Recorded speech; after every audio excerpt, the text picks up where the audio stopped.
Sun warga Jawa Barat. Salam jumpa dengan saya Rati Astriani. Selama 30 menit ke depan saya akan menemani Anda warga Jawa Barat dengan beragam informasi menarik dalam Insight Jawa Barat. Selain karbohidrat, protein dan juga serat penting bagi asupan tubuh, olahan ikan gurame dengan salad mangga aroma manis ala Thailand di Bandung ini bisa menjadi inspirasi kuliner sehat untuk Anda. Thai food atau makanan Thailand banyak jenisnya, namun identik dengan rasa segar dan asam. Sebut saja tom yum, salah satu yang paling dikenal masyarakat luas. Tapi ada juga olahan ikan yang diberi salad buah mangga yang juga memiliki cita rasa segar. Di sini, ikan yang diracik menggunakan ikan gurame yang sudah difile. Ikan gurame lalu dibumbui adonan berbahan tepung yang sudah dibumbui. Setelah dilumuri, ikan lalu digoreng. Sambil menunggu matang, siapkan racikan saladnya. Irisan buah mangga disatukan bersama daun ketumbar, bawang merah, cabai merah, dan kuah racikan asinan. Terakhir, beri kacang tanah dan salad diaduk semua hingga merata. Salad lalu ditumpuk di atas ikan gurame goreng yang sudah matang bersama semua kuah segarnya. Orang saya kan sukanya asam pedas, itu utamanya. Kadang suka minum karena hawanya panas, kalau minum makan ada seger, mereka lebih fresh, melanjut aktivitas sehari-hari. Kalau jenis mangga biasa kita pakai harum manis yang mentah, yang masih muda. Itu dia tidak terlalu asam, tidak terlalu manis, ya. Rasanya lebih enak disajikan, menghilang bau, lebih amis ikan juga bisa. Untuk mendapatkan rasa segar pada olahan gurame salad mangga, buah mangga yang digunakan adalah mangga muda jenis arum manis. Iya, di sini sengaja banget soalnya aku suka makanan di sini tuh rasanya otentik, juga ada yang unik gitu ya, kayak makan gurame tapi pakai salad kayak gitu. Restoran yang berada di Jalan Mekar Utama Kota Bandung membanderol seporsi gurame salad mangga ini seharga Rp139.000. Dian Permatasari, Bandung.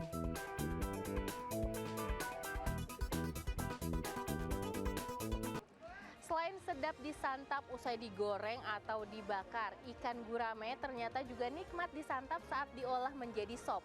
Unik, sop gurame di Bandung ini diracik bersama dengan buah stroberi. Seperti apa kelezatannya? Berikut liputannya.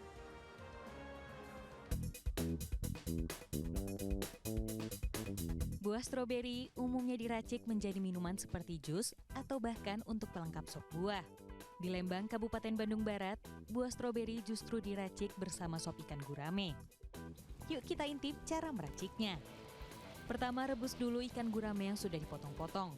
Kemudian, tumis bawang merah bersama bawang putih, jahe, daun salam, dan serai.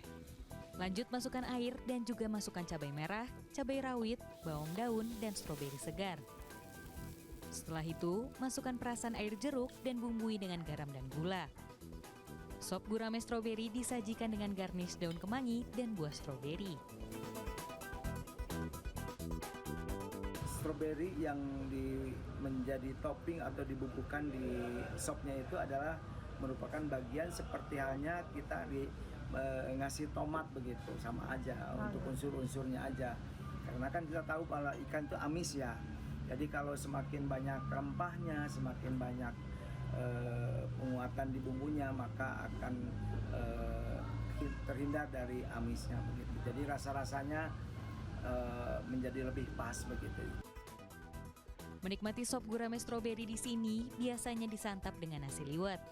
Rasa asam segar berpadu dengan gurih. Enak, gurih, segar, soalnya ada stroberi-stroberinya gitu. Beda sama yang lain. Sop gurame stroberi di Jalan Kolonel Masturi, Bandung Barat ini dibanderol seharga Rp130.000 dan bisa disantap untuk 2 orang. Dian Permatasari, Kabupaten Bandung Barat.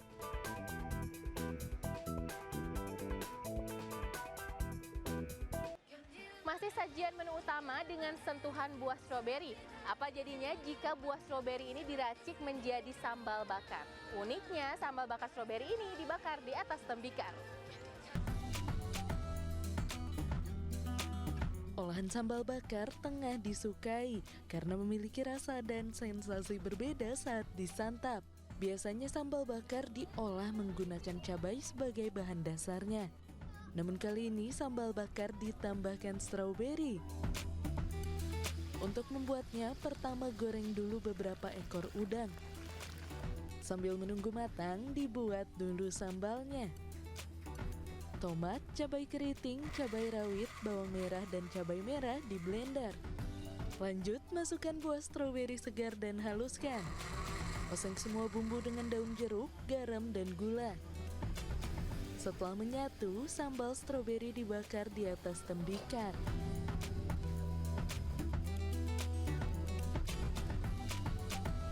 Udang yang telah digoreng lalu dimasukkan ke atasnya sambil diaduk dengan sambal. Udang sambal bakar stroberi disajikan dengan topping stroberi segar. Adalah sambal stroberi yang dari khas Bukit Stroberi yang disajikan di atas cowet.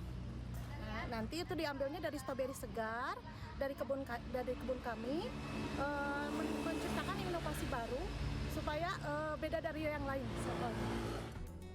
Sambal unik ini memberikan 3 rasa berbeda sekaligus, yaitu pedas, manis, dan asam.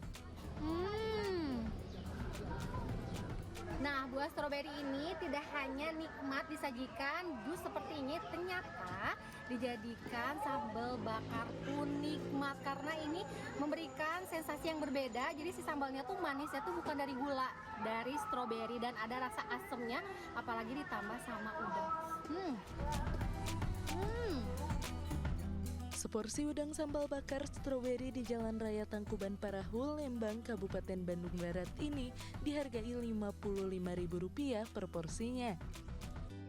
Dian Permatasari, Kabupaten Bandung Barat.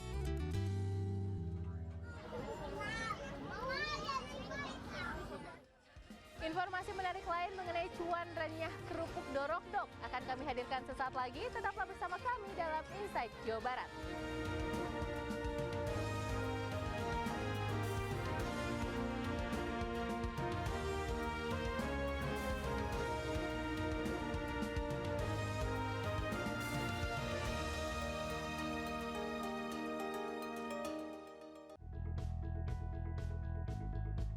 Menemani pagi Anda, dapatkan ragam informasi terkini seputar Jawa Barat. Banyak warga menggunakan kereta api sebagai sarana transportasi untuk mengisi libur panjang akhir pekan kali ini. Di Bandung, lonjakan jumlah penumpang kereta api bahkan mencapai 40%. Jangan lewatkan CNN Indonesia Jabar Today, Senin sampai Jumat jam 8:30 pagi di CNN Indonesia Jawa Barat.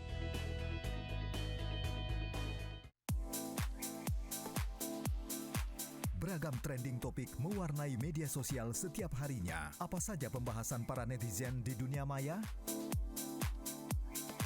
Dapatkan perkembangan terbaru tentang berita-berita yang viral dan ramai diperbincangkan bersama Mata Viral, Sabtu dan Minggu jam 9 pagi di CNN Indonesia.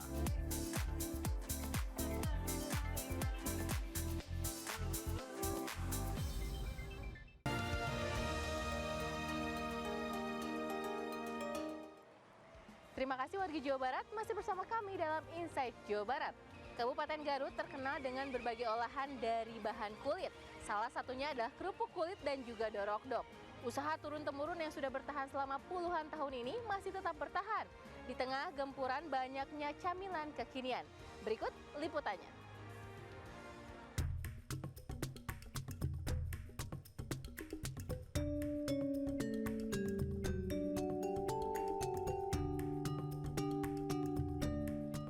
Kawasan Sukarenggang, Kabupaten Garut, Jawa Barat dikenal sebagai sentra industri kulit. Salah satunya adalah kerupuk kulit dan kerupuk dorok-dok. Di sepanjang Jalan Ahmad Yani, banyak dijumpai toko oleh-oleh yang menjajakan kerupuk kulit dan dorok-dok. Di daerah yang berada di Kelurahan Kota Wetan ini, ada sekitar 100 perajin kerupuk kulit dan dorok-dok. Salah satunya adalah Firman Setiawan. Firman memulai usaha kerupuk kulit pada 1999. Keluarga Firman sejak puluhan tahun lalu memang sudah memproduksi kerupuk kulit dan dorok-dok. Modal awal usahanya saat itu Rp120.000 yang digunakan untuk membeli 10 kg kulit sapi sebagai bahan baku selama sepekan. Tak disangka, Keputusannya itu justru bisa mengubah nasibnya menjadi pengusaha kerupuk kulit. Sadar perlunya variasi produk, 5 tahun berjalan dia membuat kerupuk dorok-dok. Produksi kerupuk kulit dan dorok-dok besutan Firman semakin meningkat dan berkembang hingga 1 kuintal per minggu. Omset penjualannya mencapai 30-40 juta rupiah. Sempat terpuruk saat pandemi, Firman berusaha kembali bangkit dan memulai lagi dari nol. Walau produksinya kini hanya 1 kuintal per minggu dengan omset 5-6 juta, Firman yakin usaha yang ditekuninya ini bisa terus berkembang. Suka dukanya banyak Pak. Sukanya sebenarnya kita dengan istilahnya kita nikmatin aja Pak.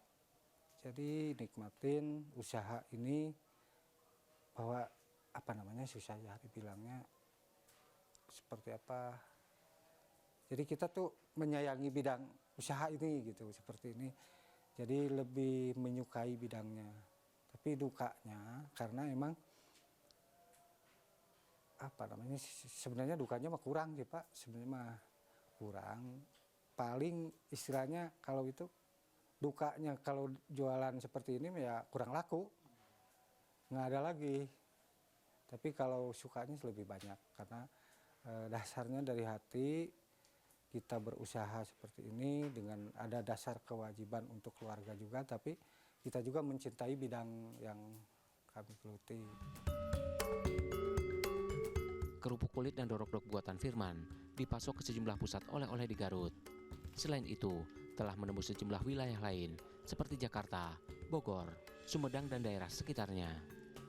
Ciri khas dari kerupuk kulit asli Garut adalah seperti ini. Dilihat dari warnanya, dia lebih cenderung coklat ya. Ini karena kandungan gula aren pada saat dibumbui. Kemudian dari teksturnya seperti ini, sementara dari rasa dia agak manis, cenderung gurih. Ini yang kemudian membedakan kerupuk kulit asli Garut dengan daerah luar Garut. Untuk kerupuk kulit sapi yang telah dipilah, ditambah garam dan direndam selama 1 malam. Setelah itu, kulit dicuci sambil membuang lemak yang tersisa. Lalu direbus selama 4-6 jam. Setelah itu diberi bumbu serta gula merah. Kemudian dipotong-potong menjadi ukuran kecil. Setelah itu, dijemur hingga kering. Proses bisa memakan waktu 10-12 hari.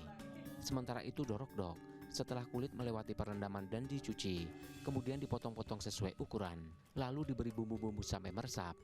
Setelah itu dijemur hingga kering dan digoreng. Selain sangat bergantung pada cuaca, kunci lainnya untuk hasil maksimal terletak pada proses penggorengan.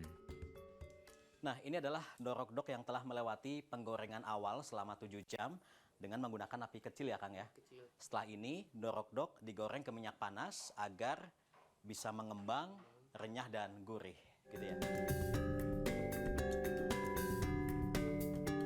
Lamanya proses pembuatan kerupuk kulit membuat Ijuh Juriah lebih memilih menekuni usaha dorok-dok. Ijuh yang sudah menggeluti bisnis dorok-dok selama 30 tahun silam, turun-temurun dari orang tuanya ini, mampu memproduksi sebanyak 80-100 kg per minggu. Dalam sepekan, Ijuh bisa meraup omset sekitar 11-15 juta rupiah. Banyaknya usaha dorok-dok di wilayah Sukarenggang tak mematahkan semangat Ijuh untuk terus mengembangkan usahanya. Kalau ibu mah lakukan ibu makan nanti itu kualitas dijaga. Tapi alhamdulillah kan. Kalau orang lain mah tapi harga ibu mah nggak diturunin, biar kualitas dijaga gitu. Tetap bawang mahal nggak dikurangi, pecin mahal nggak dikurangi gitu. Terus gitu pakai. Walaupun banyak saingan, tetap kalau yang dulu mah di sana udah dari dulu langganan, tetap carinya di toko-toko itu Sinar Rahayu gitu. Agar tetap bertahan dan terus diterima oleh pasar, Ijuh pun mengembangkan varian rasa pada dorok-doknya, seperti rasa bawang, kunyit dan jeruk, pedas dan yang lainnya. Kebanyakan peminatnya adalah perempuan. Lebih ke enak ya, nggak ngebosinin gitu rasanya, jadi ya suka aja belinya gitu. Emang suka rasa apa aja yang dibeli? Ada yang pedas kan, ada yang manis gitu, yang gurih. Satu kemasan dorok-dok seberat 200 gram dibanderol Rp30.000. Sementara kerupuk kulit harganya sedikit lebih mahal. Selain memiliki beberapa toko oleh-oleh, dorok-dok buatan Ijuh dipasok ke beberapa pusat oleh-oleh di Garut. dan menembus pasar Bandung, Sumedang, Bogor hingga Jakarta. Zaiul Haq, Helmi Suryanegara, Garut, Jawa Barat.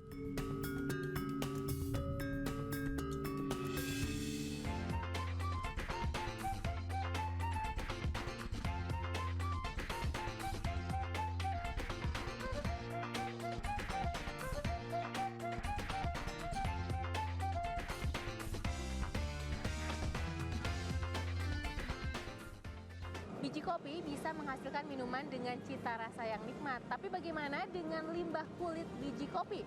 Ternyata bisa juga menghasilkan minuman yang nikmat. Seperti apa? Berikut liputannya. Biji kopi adalah bahan utama dalam pembuatan minuman kopi. Sebelum diolah, kulit biji kopi biasanya dilepas dan dibuang karena tidak dianggap berguna. Di Bandung, kulit biji kopi justru diracik menjadi minuman yang tak kalah nikmatnya seperti kopi. Untuk membuatnya, buah lemon diperas, lalu kulit kopi kering direbus selama 15 menit. Perasan lemon dimasukkan bersama gula. Racikan minuman kemudian didiamkan hingga dingin, kemudian minuman disaring dan dipindahkan ke botol. Minuman lalu difermentasi selama 7 hari. Setelah seminggu, minuman dimasukkan kulkas supaya proses fermentasi berhenti dan tidak menimbulkan kandungan alkohol pada minuman. Racikan kopi kulit pun baru disajikan dengan suhu dingin.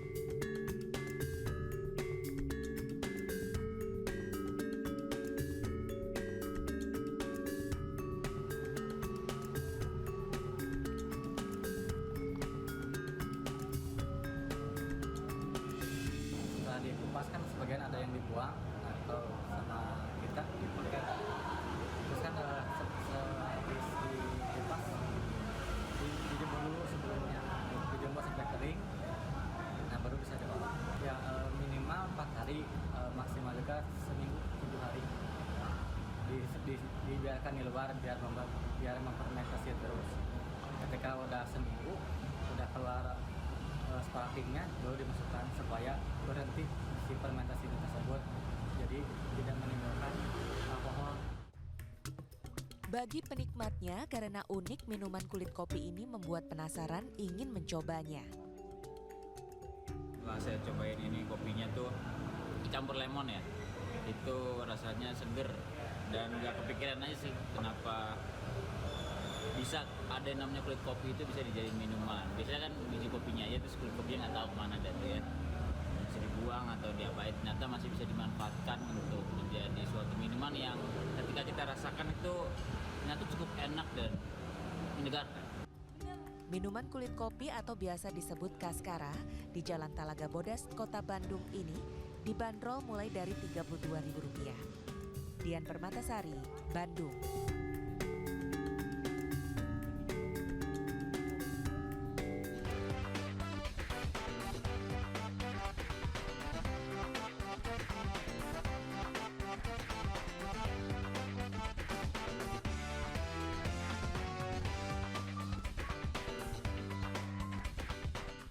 Informasi menarik lain mengenai asal-usul jajanan aci akan kami hadirkan sesaat lagi. Tetaplah bersama kami dalam Insight Jawa Barat.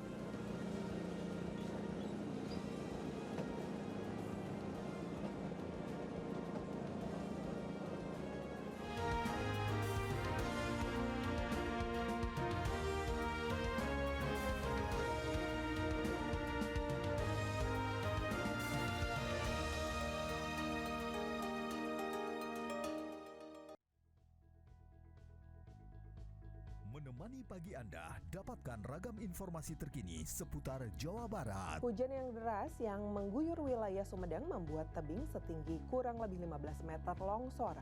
Material longsor berupa tanah dan rungkun bambu menutup akses jalan alternatif Bandung-Subang. Jangan lewatkan CNN Indonesia Jabar Today, Senin sampai Jumat jam 8:30 pagi di CNN Indonesia Jawa Barat.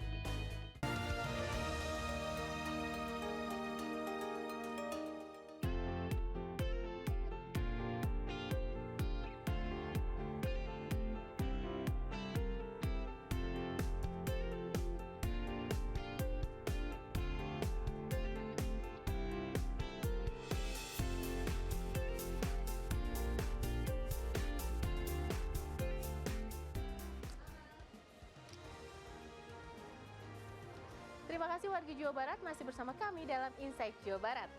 Siapa tak kenal aci atau tepung kanji? Bahan makanan yang berasal dari singkong ini terkenal sebagai bahan pembuat berbagai makanan hits di Jawa Barat, seperti cilok, cilor, atau bakso aci. Kini berbagai bahan makanan yang terbuat dari aci ini mulai bervariatif dan banyak diminati masyarakat. Saya mau pisang. Ya, satu porsinya berapa teh? 25.000. Cipuk adalah cireng kerupuk, salah satu jajanan yang terbuat dari olahan aci yang ada di kota Bandung. Satu potong cipuk dijual dengan harga Rp1.000 saja. Rasanya yang gurih dan harganya yang murah membuat cipuk banyak digemari. Proses membuat cipuk terhitung cepat, sekitar 30 menit. Di tempat produksinya di kawasan Samoja, Kota Bandung, prosesnya dimulai dari mendidihkan air bumbu, kemudian dimasukkan tepung kanji. Setelah itu diaduk sampai merata. Kemudian adonan aci diratakan berbentuk persegi empat dengan ketebalan sekitar 2 cm. Setelah itu, kerupuk yang sudah dihancurkan dan diayak, ditebar di atas aci. Dalam sekali produksi dibutuhkan 4 kg tepung kanji dan 2 kg kerupuk. Serpihan kerupuk ini terasa agak sedikit tajam di atas adonan yang juga masih terasa panas. Tapi ini harus segera diselesaikan dengan meratakan serpihan kerupuknya. Kayak gini ya Kang ya? Setelah ditiriskan, cipuk kemudian dipotong kecil-kecil dan dimasukkan ke dalam kemasan. Ada yang dijual mentah, tapi ada juga yang dijual matang. Usaha yang dirintis sejak tahun 2014 ini kini sudah memiliki 8 gerobak cipuk dengan omset 8 hingga 10 juta rupiah per hari. Kasih resep sama ibu, ya dulunya awalnya nyoba bikin setengah kilo, nyoba ya sama yang tetangga deket-deket sini. Besoknya naik lagi jadi sekilo, ya sekarang alhamdulillah bisa jadi 1 kintalan lah sehari. Salah satu gerobak cipuk terdapat di Jalan Trunojoyo, Kota Bandung. Sekali menggoreng sekitar 150 cipuk bisa langsung dimasak. Buka mulai jam 10 pagi hingga jam 7 malam. Salah satu kelebihan cipuk ini adalah acinya tidak menjadi keras ketika dingin. Dan agar semakin gurih, cipuk juga biasanya ditambah bumbu sesuai selera. Cipuk enak dong, pasti bagian luarnya crispy, bagian dalamnya kenyal, jadi enak. Apalagi buat warga Bandung pasti suka yang aci-aci ya, rata-rata jadi enak sih. Bumbunya tergantung selera ya, cuman pasti rata-rata sukanya asin pedas sih. Selain cipuk, ada juga makanan yang berbahan dasar aci lainnya yang sedang hits, yakni cipeng atau aci gepeng serta cirambai atau aci merambai. Cara membuat cipeng cukup mudah. Masukkan tepung kanji dan tepung terigu dengan perbandingan 4:1, kemudian tambahkan garam dan bumbu penyedap. Tuangkan air mendidih, kemudian uleni hingga kalis. Setelah adonan selesai, cetak dengan bentuk bulat, kemudian goreng dalam minyak yang tidak terlalu panas. Sementara cirambai bahannya hampir sama dengan cipeng, namun dicetak memanjang seperti mie. Cirambai juga digoreng tidak terlalu lama agar konsistensinya tetap kenyal saat dikonsumsi. Jangan lupa tambahkan bubuk cabai serta minyak bumbu untuk menikmati cipeng dan cirambai. Salah satu lokasi yang menjual 2 jenis makanan ini terdapat di wilayah Cikutra, Bandung. Dalam sebulan, bisnis yang baru buka sejak tahun 2020 ini mampu menjual 3.000 porsi produk aci dari satu outlet. Kita tuh berdiri dari tahun 2020. Nah sekarang udah memiliki cabang, 6 cabang. Menu awal yang kita jual itu cipeng jontor, tapi lama-kelamaan kita berinovasi, jadi menu di cipeng jontor nggak hanya cuma satu gitu. Sekarang menunya ada 11 macam. Jadi mungkin sekarang yang lagi hype di sini tuh cipeng, cirambai, cipuknya. Dan otak-otak yang paling favorit di sini. Teksturnya yang renyah dan rasanya yang pedas menjadi ciri khas yang disukai oleh para konsumen. Enak banget. Tapi sih renyah, tapi agak pedas sedikit ya. Iya, soalnya nggak terlalu suka pedas. Tapi biasanya suka produk aci, makanan aci cireng apa aja? Suka, soalnya sering bikin di rumah produk aci kayak cirambai, cilok kayak gitu. Menurut pakar gastronomi Universitas Pendidikan Indonesia, Dewi Turgarini, kata aci sendiri berasal dari bahasa Sunda ci, yang artinya air. Ekstrak parutan singkong atau saripati singkong kemudian diolah menjadi tepung kanji yang merupakan bahan dasar pembuatan aci. Penemuan tepung kanji tersebut mulanya di bawah kolonial. Selain itu, singkong mudah ditanam tanpa perlu pemeliharaan yang rumit. Berdasarkan perkembangannya dari tahun 1918 sampai sekarang, ada sekitar 20 varian makanan dari aci. Hampir kebanyakan menggunakan awalan ci.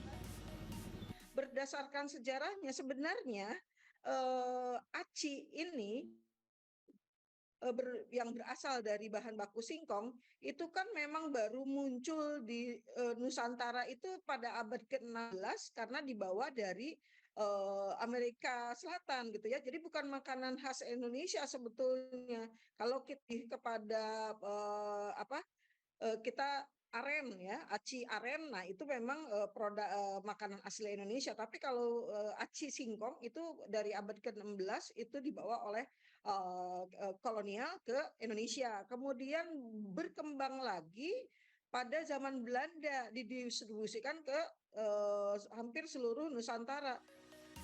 Kemudahan untuk mengolah aci atau tepung kanji menjadi berbagai jenis makanan membuatnya menjadi favorit banyak orang. Liputan CNN Indonesia, Bandung, Jawa Barat.